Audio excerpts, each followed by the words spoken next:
这辆三轮车拉了2吨货，4000斤啊，离合器烧了。这个发动机现在是个什么情况呢？就是越加油越是不走。发动机的温度很高啊，先给它降一下温，要不然的话没法修。发动机太热了。你像这个三轮车2.2米的车斗，拉这个2吨货，4000斤的货，应该是超出了这个车的极限啊。这个车的话是有快慢杆的，但是它没用，所以说离合器烧了。把离合器边盖打开，看一下内部什么情况啊？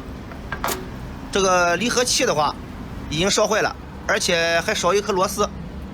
用的这个离合器也是窄片的啊。再看一下这个机油转子，机油转子也不知道哪位老师修的，螺丝也不配啊。先清理一下机油转子。